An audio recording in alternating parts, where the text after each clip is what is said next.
Fue el más cabrón de los periodistas deportivos de su tiempo, y quizás de todos los tiempos.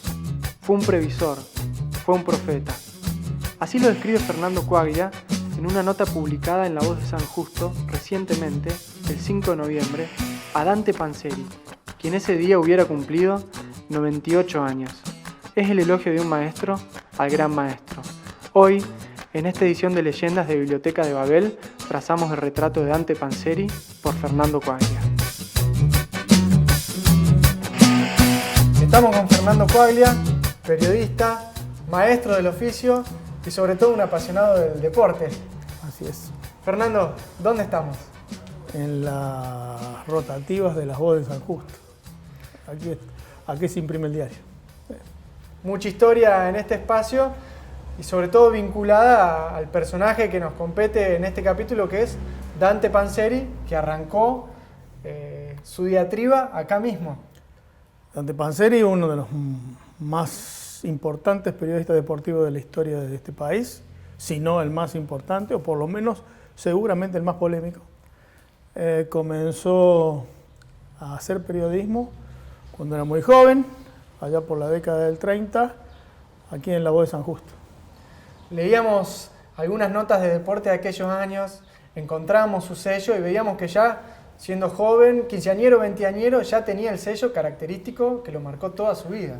Algunos títulos que aparecen en el archivo de La Voz de San Justo así lo atestiguan, ¿no? Sobre todo su crítica, a veces muy ácida, contra la dirigencia del fútbol. Siempre presente. Y de acá obviamente siguió su camino y llegó al lugar que él soñaba desde que era un niño, que era el gráfico. Cuenta que le dijo a su maestra que iba a trabajar en el gráfico. Trabajó 17 años en el gráfico, que es la revista Los que queremos el deporte, la revista por antonomasia del deporte nacional, y 3 de ellos fue director. Perdón, trabajó 17 años de redactor y 3 de director, 20 años. Era, por lo que vimos, un extremista. Él, por ejemplo, de criticar el rol real de los directores técnicos, normas del fútbol que por insistencia terminaba imponiendo, pero sobre todo una persona sincera, genuina. Absolutamente. Panzeri tenía una visión del fútbol juego. Lo primero que él planteaba es que el único que sabe de deportes, no solamente de fútbol, es quien lo practica. Y decía que era muy difícil que otro que estuviera fuera supiera lo mismo que quien lo practica. Y esto de la dinámica lo han pensado, él lo explicó de muchas maneras, pero a mí me quedó siempre una de que es muy difícil hacerle un mapeo cerebral a un jugador de fútbol mientras está haciéndolo. No sé si técnicamente es posible. Hoy se ponen, viste, los GPS para correr, para medir la distancia, pero no se puede medir la velocidad mental o el instinto como para tocar una pelota y dejar en evidencia a toda una defensa. La dinámica de lo impensado pasa por ahí, porque el instinto del futbolista y su talento puede destrozar cualquier táctica o estrategia. Y dentro de los adjetivos que más se repiten al hablar de Panzeri, sin duda, visionario, profeta, pueden ser de los más comunes. Él fue un defensor del fútbol juego, como dije, y entonces cuando empezó el fútbol show, el fútbol espectáculo, empezó a cuestionar, volvió con los cuestionamientos a los dirigentes, pero también a todos los estamentos del fútbol, ¿sí? Más allá de la postura, que por supuesto tiene algo de fundamentalismo, y en una nota que se hizo en el gráfico en 2013, habían pasado ya varias décadas de que él se había ido, recién ahí en el 2013 el gráfico lo reivindicó. No se trata de defender sus posturas de talibán, dice la nota, pero sí de establecer que él tenía una visión, la defendía con sus argumentos siempre y mantuvo una ética intachable. Y una de sus últimas tribunas o ataques fueron dirigidas al Mundial 78. Sí, sí. Siguió en muchos medios. El Mundial 78 él pensaba que no debía hacerlo la Argentina, porque la Argentina tenía en ese tiempo, y quizás también, quizás no, y hoy también, problemas muchos más serios que resolver antes que gastar un dineral en el Mundial. Fue una de las muy pocas voces que se opusieron al Mundial de Fútbol. Y bueno, falleció meses antes de que comenzara su realización. Su oposición tenía fundamentos que podemos compartir o no, pero él argumentaba todas las posturas. Panzeri fue un periodista muy polémico, fundamentalista, ético. Cuando estudiamos periodismo nos dicen la objetividad no existe.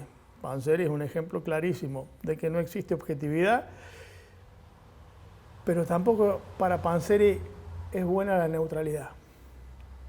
Las cosas que están mal y yo tengo que decirlas, porque el periodismo para él era una suerte de fiscal y no un mero relator de sucesos. Sí. Haciendo un poco de futurología, finalmente, ¿qué podría haber dicho Panzeri de nuestro fútbol hoy con las cosas que se vieron en la AFA, en los barras, tribunas sin hinchas visitantes y demás? Se hubiera hecho un festín de argumentos para cuestionar, pero también hubiera elogiado, estimo, el juego de algunos equipos. Y la pregunta es si a Panzeri le hubiera gustado el Barcelona de Guardiola. Yo creo que sí, pero bueno, no estamos en condiciones de decirlo. Lo que él decía es que cada vez se ponían más defensores y se dejaba de lado el ataque, y entonces de 2-3-5 pasamos al 4-4-3, al 4-4-2 y terminábamos, decía, en algunos mundiales más en el 10-0. Y él lo planteó para el Mundial de 1994, que si uno recuerda el Mundial de 1994, sacando algunas intervenciones o algunos pasajes de Argentina y de algún otro equipo y algunas figuras notables como Stoichkov, el búlgaro, el Brasil que ganó ese Mundial lo ganó por penales ante una Italia muy amarreta y porque tenía dos delanteros de primer nivel, que eran Bebeto y Romario. Por ahí él pronosticó que en el 94 iba a ser muy feo el fútbol. Y quizás después comenzó a revertirse esa tendencia, ¿no? Sí. Es una filosofía con la cual se analiza el fútbol, se ve el fútbol, se observa el fútbol. Te puede gustar, no te puede gustar, puede ser mucho más defensor de la planificación, del pizarrón, de la táctica y la estrategia. Pero para Panzeri, en definitiva, lo que predominaba era la universidad del instinto. No tanto estudio de táctica, sino la universidad del instinto. Así lo calificó a Ángel Clemente Rojas cuando apareció en la primera de Boca. El juego, sobre todo. Absolutamente. Fernando, un placer enorme. Muchísimas gracias. Un gustazo. Hay una anécdota muy famosa del funeral de Dante Panzeri en 1978. Un personaje del ambiente se acerca a despedirlo. No lo conocía, nunca lo había tratado, pero sintió la necesidad de ir a darle las gracias, porque toda su vida, su vara moral había sido preguntarse ¿qué diría Panzeri? ¿Qué diría de lo que voy o de lo que pienso hacer? Hoy, 2019, todavía seguimos citando a Panzeri, pero quizás sería necesario tenerlo más presente y constantemente preguntarse ¿qué diría Panzeri? ¿Qué diría Panzeri como periodista deportivo? Y quizá sin adjetivos. El Panzeri periodista, el maestro. Sería muy bueno constantemente seguir preguntándonos qué diría Panzeri y en base a eso actuar. Muchas gracias.